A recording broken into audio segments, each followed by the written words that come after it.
Good. Hi James, my name's Blood pressure's cuffs on. Apply some oxygen onto your face. Okay, make sure you're getting lots of antibody. This is my colleague Andy.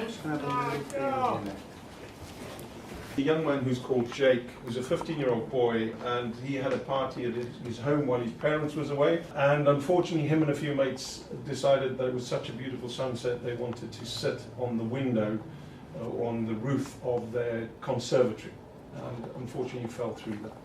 And so as he fell through, he's basically picked up some injuries, was bleeding at the scene, and so his friends called 999, and he was picked up by the ambulance. Hi James, my name's Blood pressure's cuffs on. Apply some oxygen onto your face. Okay, make sure you're getting lots.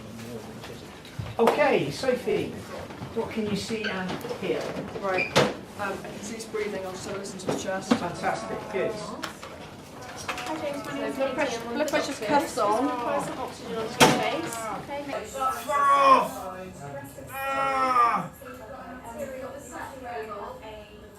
Okay, make sure you're getting lots of antibody. This is my colleague Andy. Right, chest is clear. Thank He's you. got quite a fast breath rate, about 30. Good. Cap refill, about 7 seconds. Okay, do that. ACG's on. Doing really well there, James. Just getting sharp access on the side. Okay, so Got the SAT probe on. Lovely. About 70 kilos. I think that's thank you. seven. Do you have to put this tourniquet on that arterial bleed? The simulation centre is a really special place actually because it's somewhere where doctors and nurses and physios and students of all kind can come and practice doing things that they would normally do in their normal jobs, but in a really safe way. And you may have heard about this, but airline pilots and the aviation industry obviously do lots of simulation because you don't want to get into an aeroplane without somebody who's practiced it hundreds and hundreds of times. And we're the same in medicine. We do a really high pressure, sometimes very dangerous job, and you or me as a patient would like to think that the person treating me has tried this before. Chris, I'm just going to swap to a non-lead breathe because he's making his own effort, so I can help prep for the intubation and Excellent. make that run more quickly. When you do tube case, I'm sure you're doing the same, he's going to need some inline stabilisation. Yes, yeah, we just discussed that. Cool. We'll allocate someone to that role. Thank you, if you wouldn't mind throwing that. One of the challenges for us in healthcare is that people like to believe that doctors and nurses and other healthcare professionals never make mistakes.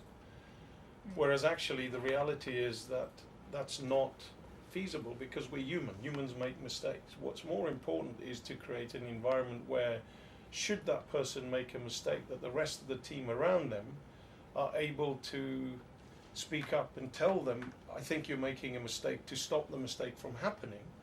And on the occasions where, despite that, the mistake still happens, that we're able to, as an organization, and say, okay, that happened, let's learn from it. I think the gentleman here. Okay. Well, I think it's a really great opportunity for people to just encounter scenarios that they don't see very often. And we often find that when we go to the wards and do simulation, people say that it's been a really helpful experience and they've learnt a lot. We did quite a few simulations involving patients falling, which is quite a big issue in the hospital. And we've seen that week on week, some of the nurses especially have said, oh, you know, we've had some falls this week and we've been able to deal with them much better because we've practiced and thought about it through simulation. So I think that's really nice when we get that kind of feedback, which shows that it's making quite a difference, not just for the nurses, but also for patient care. When you get thrown in that situation, when the patient is, I don't know, having a like a diabetic ketoacidosis, something like that, or they collapse, you know how to deal with it because you've trained without a patient, and it does give you some pressure. Like you are under a bit of pressure, but you know ultimately no one's going to die. So I think it's really useful in that way. The other thing, I mean, these are like any piece of equipment. They need regular maintenance and cleaning and making and repairing the bits that. So there's an entire technical team that looks at doing that and checks the equipment. Well, you see, when they do things, it's quite exciting. So they breathe and they blink and they, you know, have different heart sounds, and you can get mannequins that don't do anything at all, like the CPR mannequins that you just lie there and you press on their chest and they don't do anything at all. So whilst that sounds scary, we're all here, there's lots of us, and we've talked through our plans so that we'll keep these things nice and safe. Okay? This collar is just coming off, so it might be a little bit uncomfortable while we just pull that off.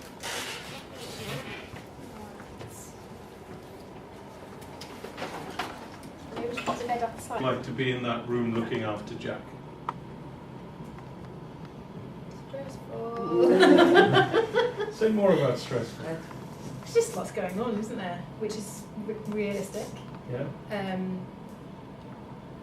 Personally, there was a slightly more difficult intubation than I expected. I didn't expect the cardiac arrest, although I knew that was a possibility, so really I should have had that in my mind, that might be something quite likely to happen.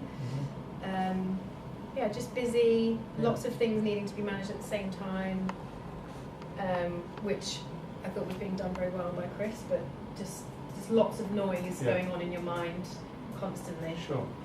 So now we spend much more time asking each other questions about what it feels like to be in a team.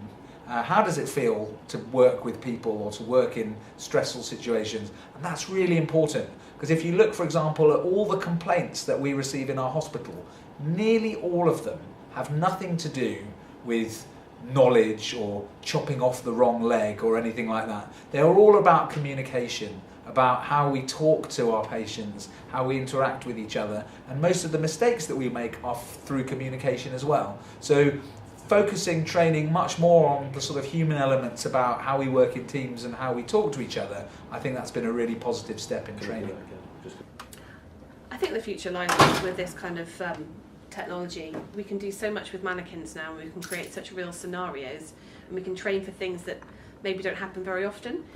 Where I trained, there was very little simulation. We only did it a few times during my time at university, but I think that's a shame, because I think it's something really valuable that the students do. I teach quite a lot of the medical students in simulation, and mostly they really enjoy it and find it really useful and would like more of it. So I do hope that in the future students have an opportunity to regularly do sim, because I think it will make them better doctors in the end. Cut.